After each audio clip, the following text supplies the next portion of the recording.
Been thinking a lot about the Death Guard lately in 40k.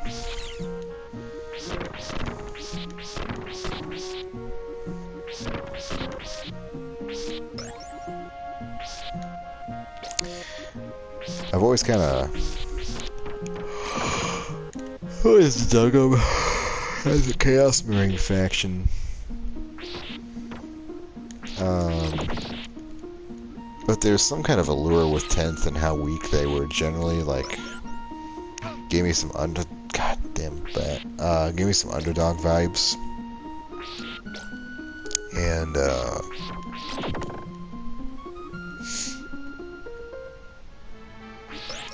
I guess they got a patch, or not a patch. They got like a... Oh. Shit. They got a, what's that word called?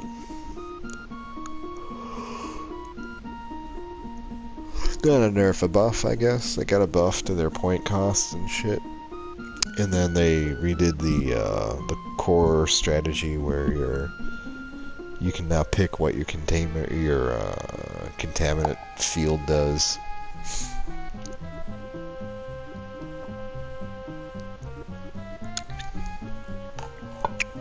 And the ironic thing about it is, like, the thing I really like them no one uses, which is the Plague Marines themselves.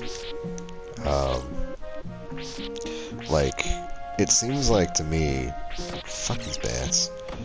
If you want an army of just your dudes and you can pick what each individual dude is doing and what he has, like, that's Plague Guard's your man, you know? Like, you can literally take every Plague Guard in your unit and give them a unique weapon of some kind. Whether it's like, because you can have like up to 2 bubonic weapons and a heavy weapon, and one guy can get a special weapon, and your fucking aspiring champion can get one of like each of a special weapon and a heavy weapon of some kind, like, or a different melee weapon. The consensus seems to be that they're too weak, though. But I'm gonna refute that just based on how many, like, the sheer quantity of fucking co-leaders you can have in them. Like, you're basically kind of stuck. If you want to give them a Rhino, you're kind of stuck. Man, and the fucking cave wall is right here, too. You're stuck taking 8, either 7 or 8. Honestly, 7's fine. Because even though you want 10, because that'll give you an extra Plague Spewer, heavy weapon, or Bile Launcher, it's like, you can only really get 8 into a Rhino with 2 leaders that are going along with them, unless... Well, no, I don't think you can separate them if they're being led in a unit.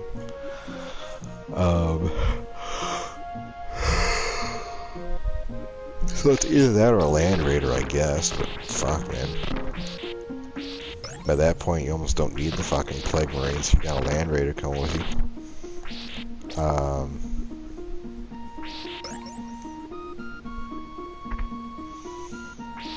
I'm just kind of really trying to parse out, shit, I'm not paying attention. I'm trying to parse out really where the Plague Marines themselves stand out, if at all.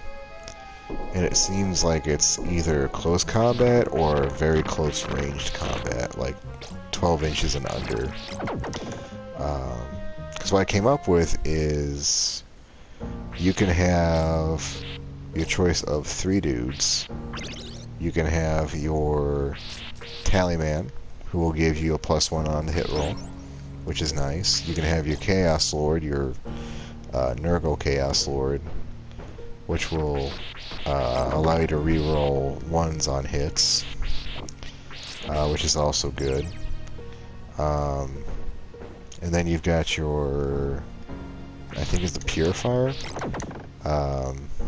who will give everything that didn't already have lethal weapons lethal hits, give them lethal hits, and then fuck me, that stupid jump every time.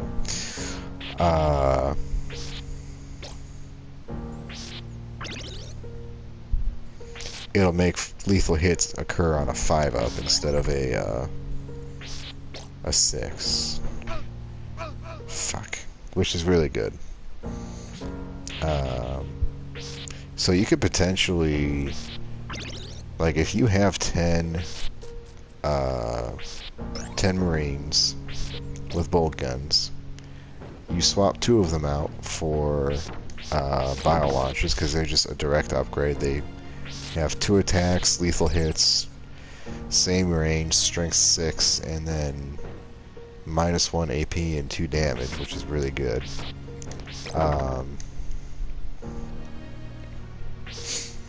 And then you can give your champion a plasma gun, and you can give one guy another plasma gun.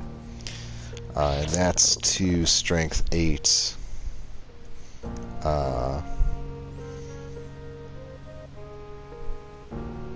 If you really need them. I think it's strength 8 -3, 2 damage, if I'm not mistaken. They really do kind of lack in, like, serious hardware department, though. Like, -8 is the best strength they have, or 8 strength is the best they have. So you're not gonna, like, or you take the melta gun, which, like, you have to be fucking right up the ass anyway, just to fire. You basically have to be in engagement range, which seems counterproductive to me.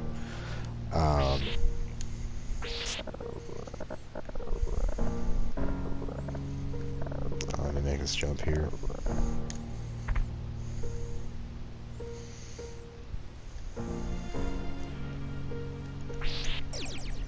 So why am I getting that? What the fuck am I taking that risk for?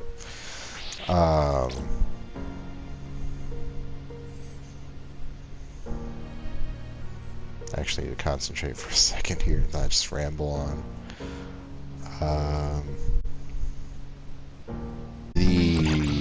The plague surge. Oh fuck! This again.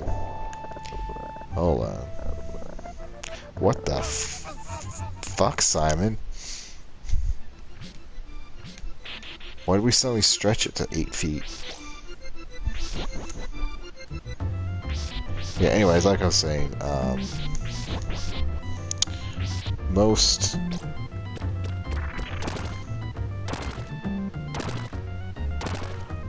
armies want to have like a general mix of anti-infantry and anti-armor, because you just never know what the enemy's going to bring, or where they're going to deploy, or how, or what your secondary objectives are going to be. So you always want to have something that has a lot of attacks and something else that has a lot of AP and damage. Those lethal hits on a lot of stuff really helps to mitigate just how low some of the strength is. Like, you don't really need a strength 12 weapon if your melta gun has lethal hits along with melta, which I forget what exactly that does. It's like something at half range, you get lethal something on whatever the fucking... Hold on, what the fuck is melta do again? It's fucking weird. I don't know why they changed the vernacular when it worked fine. Okay, weapons with melta X in their profile known as melta weapons. Each time attack made such weapon target unit with half weapons range, that damage is increased by the amount. Okay, so it's just extra damage. So the D6 on a melta goes to D6 plus 2, which means like you could either have 1 to 6 damage or 2 to 8. Which you get in one BS3 strength 9. So I would say, like, honestly, if you really want your melta gun to be most effective, you want it to skip strength entirely, because Fucking. Let's go back to the Space Marines and just look at what they've got.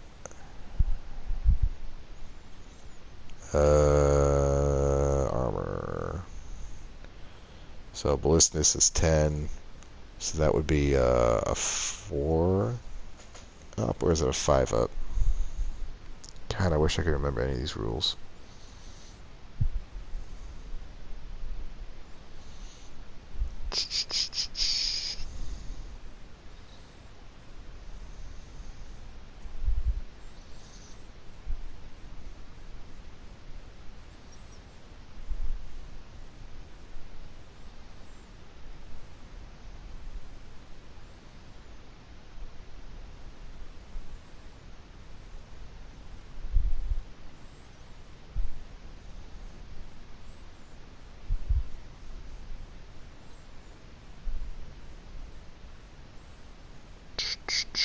One second, please.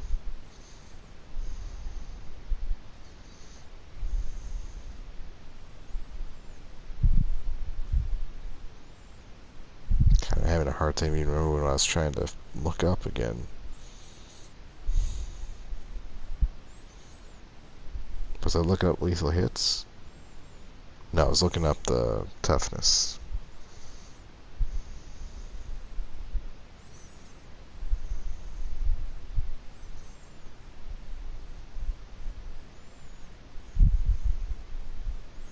Okay, here we go.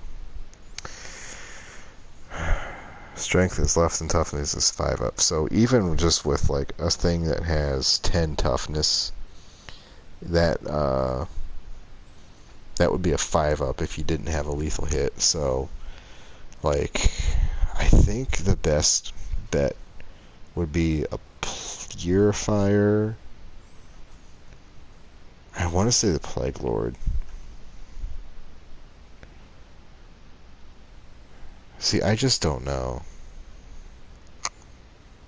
I'm gonna have to roll some dice and simulate this. Because it's either Tallyman can give you +1 on his hits, or so you're more likely to hit, or if you get a 1, you can just re-roll it and have a second shot. So I don't know. I don't exactly know what the stats are for that. Brutalist Dreadnought's 10. Let's look for a vehicle. A Gladiator Lancer's 10. Why do they not make it just 10? See, that's the thing I don't fucking get. Okay, an Impulsor's 9, so we could get a 4-up hit on a Impulsor, but I think the point's made here. Land Raider's 12.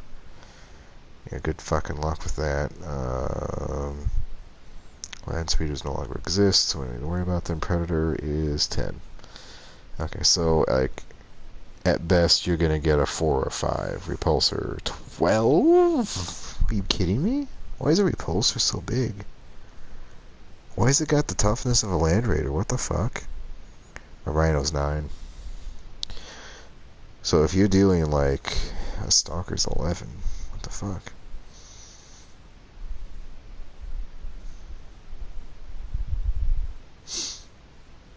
I haven't really had a chance to look at the enhancements either. I forget what those are.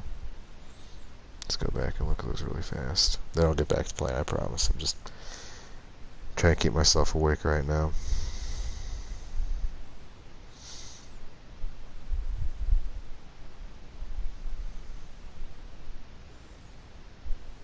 No, not that. Here we go, enhancements. 3 inches to the aura. Containment range.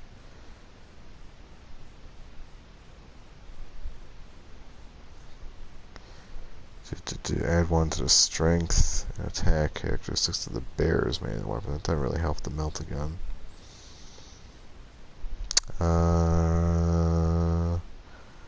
Subtract 2 from charge rolls. Actually sounds kind of good.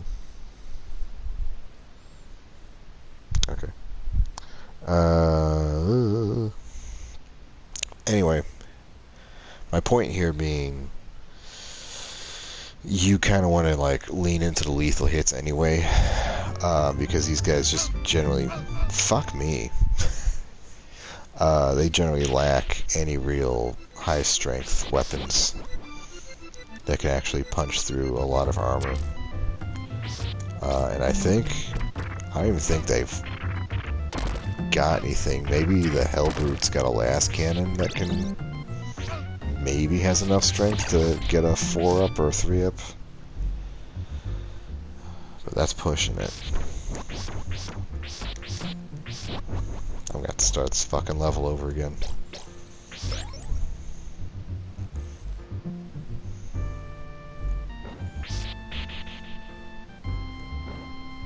So I think the big problem right now, beyond the whole, like, they've lost the durability they used to have deal shtick, is,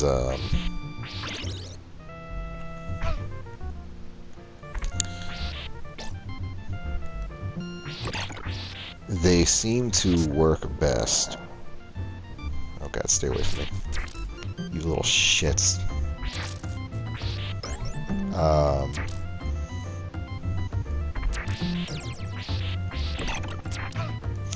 Fuckers!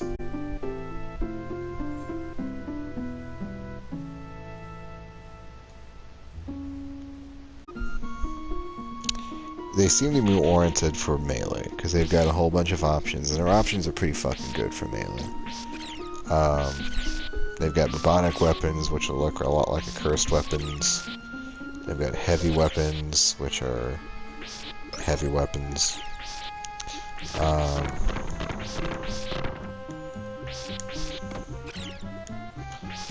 Most of the characters have a pistol of some kind or something pretty close range. Like Purifier's got grenades that are pistol range, basically.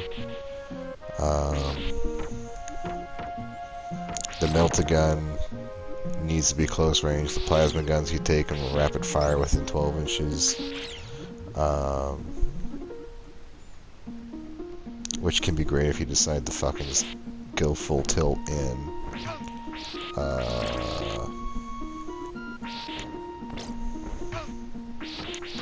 That's called failing upwards right there. If you go full tilt and decides to fire them off or overheat them right there.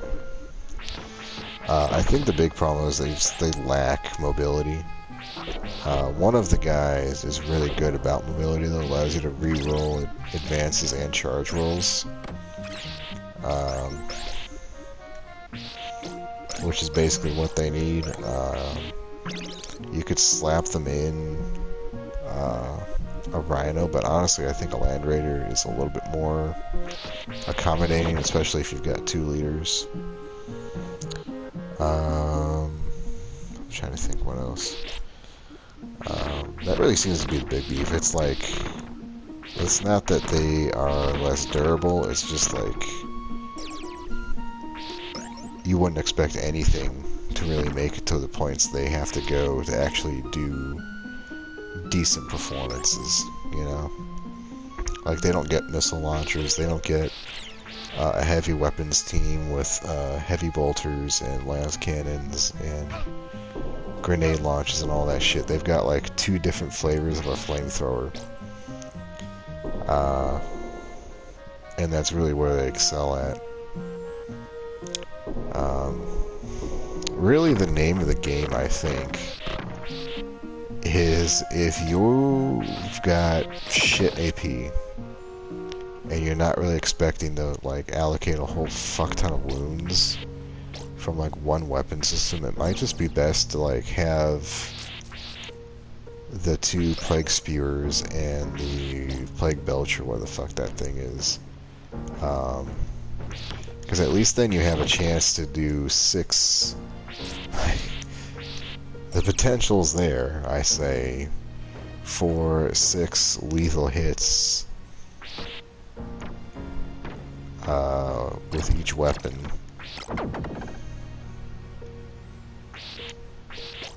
Which could then translate into like 3 or 4 wounds, maybe.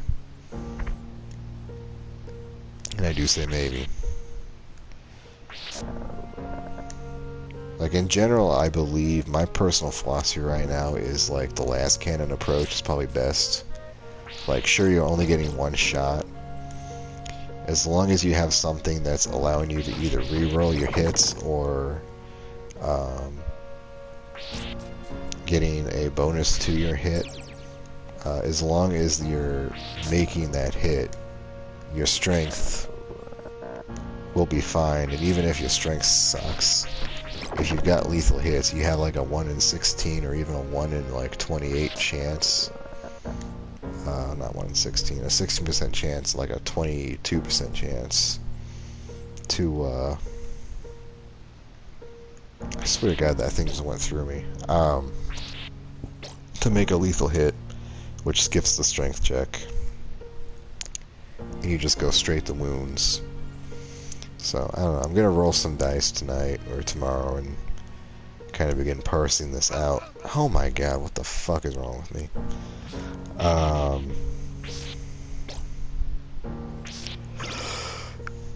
Okay, just figure out what really is the best way to proceed. Kind of one of the problems is like there is like 6 different leaders you can put on a Plague Guard unit, but it's unclear which ones do the best. Like Tallyman, right off the bat, looks like a really good one because you get to roll dice and you may get a fucking command point every turn. That's pretty fucking good, especially for armies that don't even get a new command point at all, you know. Or they don't get any command points, period, let alone get to roll for one. But there's also this dude that lets you re-roll advances and charges, and then there's this other guy, the surgeon, just gives you back units and wounds every turn, essentially making him work like an accursed guardsman. That is the other problem with the fucking contagion field. It never goes beyond 9 inches unless you have something that makes it. And, how the fuck am I doing that? I mean, it works, but I'm just curious how the fuck I'm doing that. You want the enemy in there, and they don't want to be in there. But the other issue there is like, how am I doing this? Is it down? It is down.